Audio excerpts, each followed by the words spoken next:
My mom begged me for help after Dad died. I took a second job to pay off the mortgage she never told me she refinanced. Yesterday, I found out she sold the house and bought a condo in Florida, under my sister's name. You were always just the backup plan, she said before blocking me. I spent my last $200 flying to confront her, and what she said on the balcony changed everything. I'm writing this because I'm at a breaking point. I never thought my own mother could betray me like this. But she did. And now, I'm sitting in a cheap motel in Florida with $94 left to my name, after using the last of my money to fly down here and confront her. This isn't some woe is me story. I gave everything I had to help her. And she threw me away like I was nothing. Here's how it all started. I'm 37, live in Lancaster, Pennsylvania. I've been busting my ass for the past year and a half, working 2 jobs, full-time at a shipping warehouse, and 3 nights a week bartending. I don't have kids. I'm not married. I don't own a house. All I've been doing is grinding to get my life together and help my mom after my dad died. My dad passed away a little over 2 years ago. Heart attack. It happened fast. 1 minute he was fine, next he was gone. We weren't super close, but he was solid. He didn't ask for anything. Didn't complain. He worked hard until the end. Right after the funeral, my mom started calling me, crying. She said she didn't know what she was going to do. She said the house still had $80,000 on the mortgage, and Dad didn't leave much behind. The life insurance barely made a dent, she claimed. She kept saying how scared she was of losing the house, how it was the only thing she had left of him. The place I grew up in. I didn't even hesitate. I told her I'd help. I asked how much she needed each month. She told me $600. I sent it. Every month. Then things got worse at my job. Hours got cut, so I picked up bartending shifts to make up the money. The $600 turned into $800 some months. I even stopped paying extra toward my own debts so I could send her more. I skipped a friend's wedding. Skipped Christmas. I didn't travel, didn't go on dates. All to help my mom save her home. My sister? Melanie? She was too overwhelmed to help. She and her lawyer husband live in a townhouse in D.C. She had a baby around the time Dad died. Mom said she didn't want to ask Melanie because she already had so much on her plate. Meanwhile, I was sending cash every single month like a damn ATM.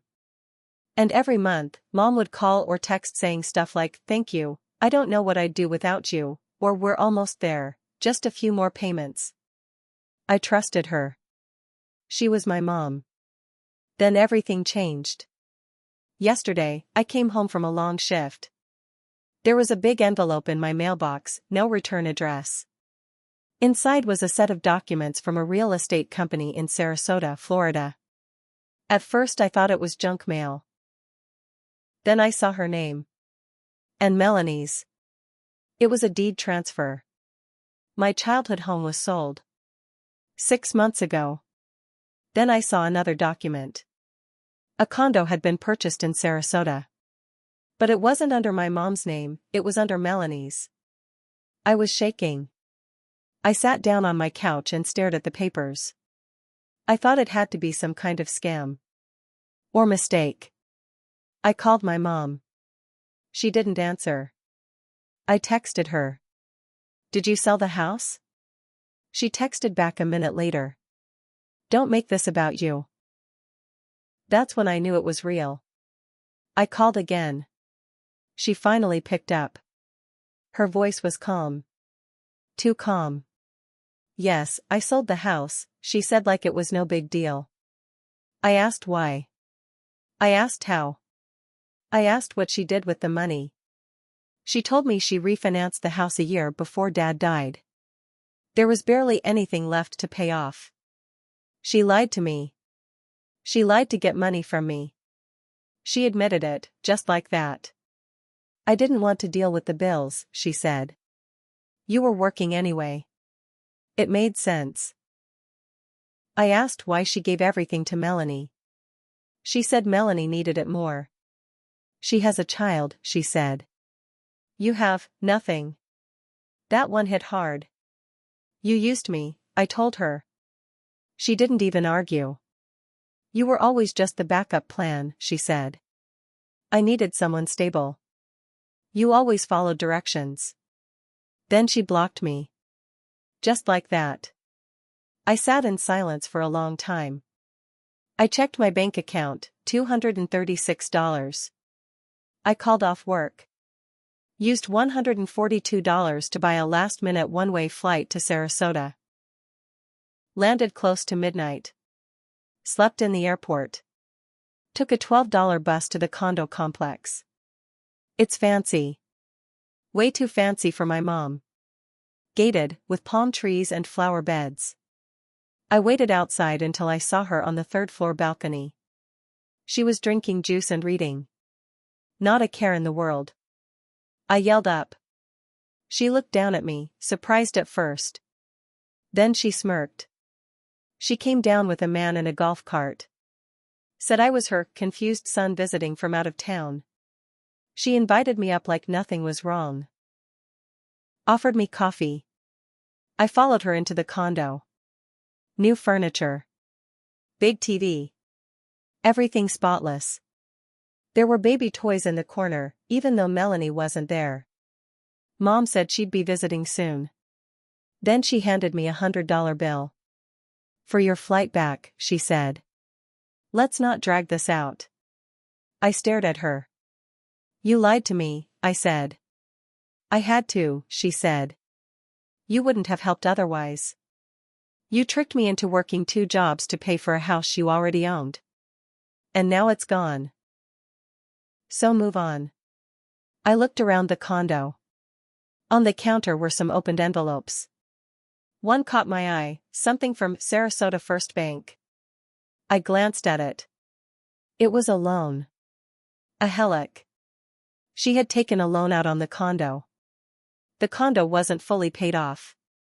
And here's the twist, Melanie's name was on the deed, but not the loan. That meant Mom still owed the bank. And Melanie technically owned the place. And that's when the plan started to form in my head. After I saw that loan document, everything in my head clicked. The condo was under Melanie's name. But the debt? That was all on my mom. So if Mom couldn't pay, the bank could come after her. But Melanie was the legal owner. If something happened between them, this place could become a war zone. And I'd be the spark. I didn't let her know I saw it. I just nodded, took the $100, and left. But my brain was going a mile a minute. Outside the complex, I used the condo's free guest Wi-Fi to get online. I started digging. I found the property records on the Sarasota County site. The condo had been purchased 5 months ago for $312,000. The loan from Sarasota First Bank was for $245,000. My mom had only put about $67,000 down. The East Petersburg house? Sold for $296,000. So where was the rest of the cash? I started piecing it together. She must have given most of it to Melanie. Or used it to buy baby stuff, furniture, move-in costs, whatever. Then pulled a HELOC on the condo for more spending money. All of it riding on the assumption that I'd never find out. I texted Melanie. We don't talk much. She's always had a way of making me feel like crap growing up, calling me Mom's favorite, then complaining that she always had it harder.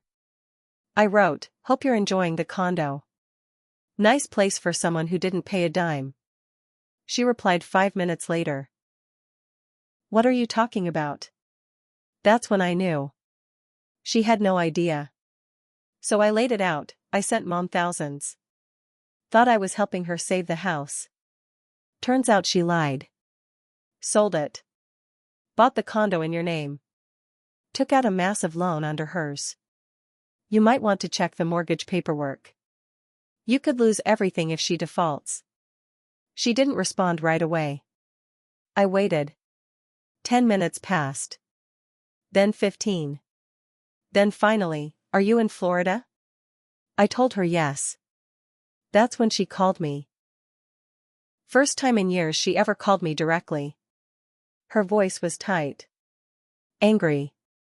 Why would she do this? She asked. Why do you think? I said. She wanted a retirement plan. You were the golden child. I was the workhorse. She didn't say anything for a while. Then she asked for proof. I told her where to look. I had photos of the documents I saw in the condo. I emailed them. She didn't even say goodbye, just hung up. The next day, I stayed in the motel. Didn't hear anything until the evening. Then I got a call from a Sarasota number. It was my mom. She was livid. What did you do? She snapped. Told the truth, I said. You had no right to drag your sister into this, she said. You put the condo in her name, I said. She has every right to know. She screamed at me. Called me selfish. Called me weak. Told me I'd ruined everything. Then she said something that made my blood go cold. You were never supposed to outgrow your place. You were supposed to help. Outgrow my place? I'm not your servant, I said. You were useful, she hissed. Now you're just trouble. She hung up again. The next day, Melanie called me back. Said she'd flown in overnight with the baby. Said she wanted to meet, just the two of us. We met at a coffee shop on Bee Ridge Road. She looked tired. But something in her eyes had changed. Less smug. More shaken. She didn't tell me any of this, she said. I figured, I said. The loan's in her name. But the title, it's mine. That's not good. We sat in silence. I don't know what to do, she said. I did. We make her choose, I said. She can sign it over to you. Or I go public. You wouldn't. Oh, I would. I'll print every document and tape it to every mailbox in her complex. I'll send it to every contact in her church. I'll go full scorched earth. She looked stunned. Then nodded slowly. You really want revenge that bad? She asked. I want justice, I said. She stared at me for a long time. She always said you'd never fight back. I smiled. She was wrong. After that meeting with Melanie, things started moving fast. 2 days later, Melanie texted me again. She's freaking out. Told me I'm ungrateful. Said if I don't give the condo back, she'll cut me out of her will. I laughed when I read that. Will? She already spent everything she had, or what I sent her. What the hell was she even talking about? Melanie followed up. I told her I wasn't giving up the condo. I worked too hard for my family to live like this. She screamed. She hasn't called me since. I told her good. But that's when another twist hit. One I didn't see coming. A week later, I got a call from my old neighbor in East Petersburg. Hey, strange thing. Someone's been asking around about your dad's old house. A woman came by, asking if anyone remembered what it looked like before the renovations. Said she was researching a case. Seemed official. I asked for a description. Tall. Brown hair. Glasses. Business suit. That wasn't my mom. Wasn't Melanie either. I called the real estate office that handled the house sale. Posed as a potential buyer asking for public listing history. The lady on the phone was chatty. Said the home had sold, but it had a weird delay, some issues with probate. Probate? My dad's name was on that house. And Mom sold it 6 months after his death.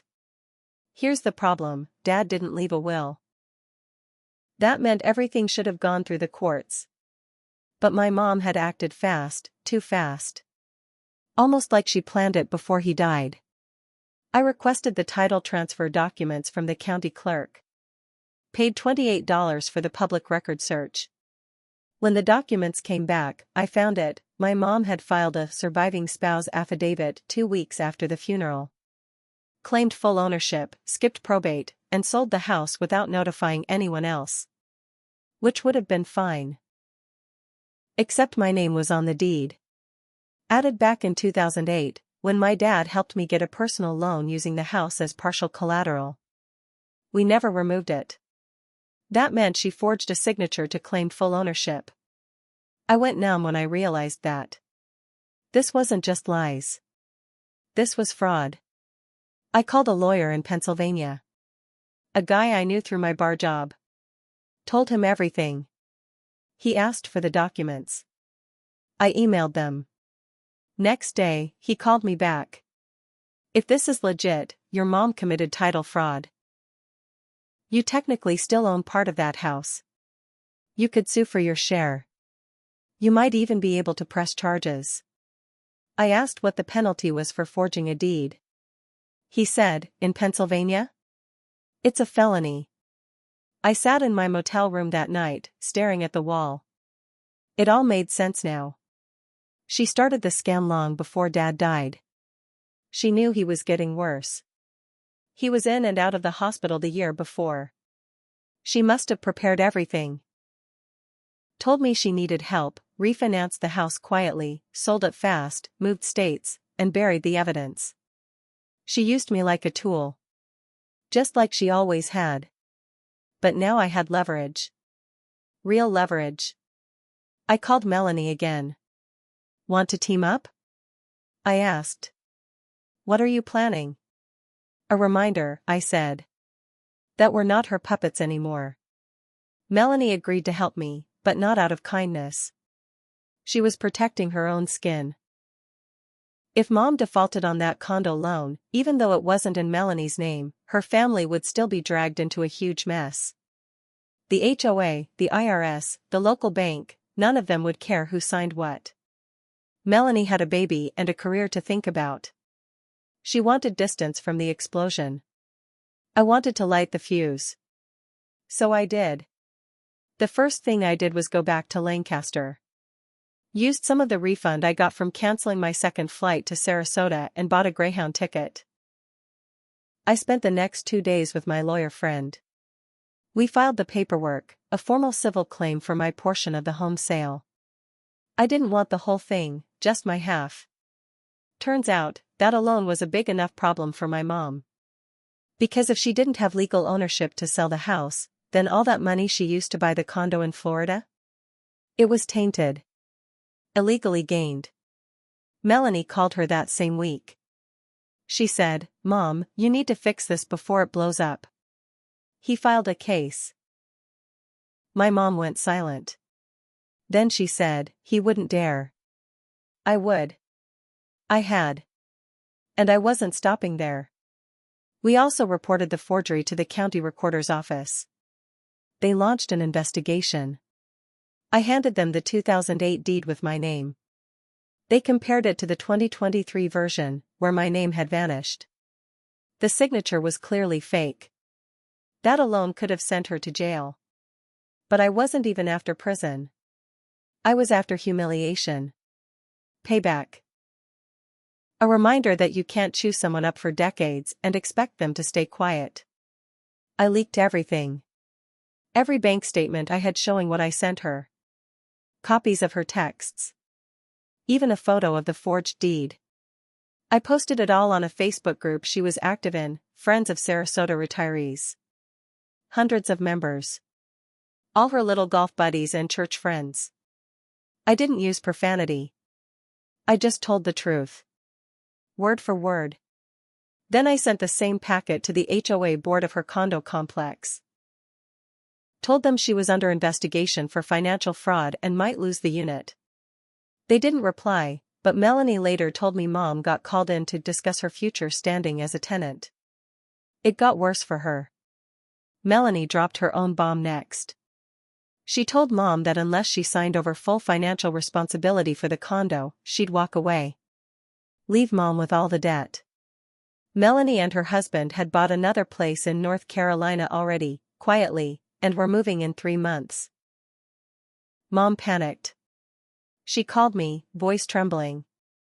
"What do you want?" she asked. I didn't scream. I didn't swear. I just said, "I want you to admit what you did. In writing. To me, and to Dad." She paused. "He's dead. And you lied about the house he built for us. You owe him more than you owe me." 3 days later, I got a letter in the mail. Her handwriting. Shaky. It read, "I lied. I used you. I forged the deed. I made myself the victim so I wouldn't have to work. Your father would be ashamed of me. You have every right to hate me. I never thought you'd fight back. But you did. I'm sorry. You deserved better. It wasn't enough. But it was something." The case dragged out for months. She couldn't afford the legal fees. My lawyer sent a settlement offer. She could transfer $120,000, the amount I calculated she stole from me through fake mortgage payments and lost inheritance, and we'd drop the fraud claim. She tried to argue. But Melanie had already turned on her by then. She wanted the condo clean and her name off of it. So she told Mom, "Either you settle or I take the baby and never speak to you again." My mom settled.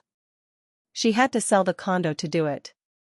She tried to move in with Melanie after, but Melanie said no. Too much risk. Too much resentment. She ended up renting a one-bedroom apartment in Bradenton. Alone. No church friends. No HOA pals. Word got around fast in her circles. People don't forget. I used the settlement to pay off my debt. Quit the bartending job. Took a week off work and went hiking alone in the mountains. I didn't come back with peace. But I came back with control. Here's the kicker. 2 months after everything wrapped up, I got a letter from Melanie. She said she still felt guilty. That she wasn't innocent either. She offered to co-sign a home loan for me if I ever wanted to buy. I told her thanks. But no. I don't need her help. I bought a small fixer-upper just outside Harrisburg with the money I saved. It's not much. But it's mine. No strings. No lies. Just wood and concrete and truth. My mom still texts me sometimes. Says she hopes we can rebuild one day. I don't reply. Because now she finally knows how it feels to be someone's backup plan. And I don't play that role anymore.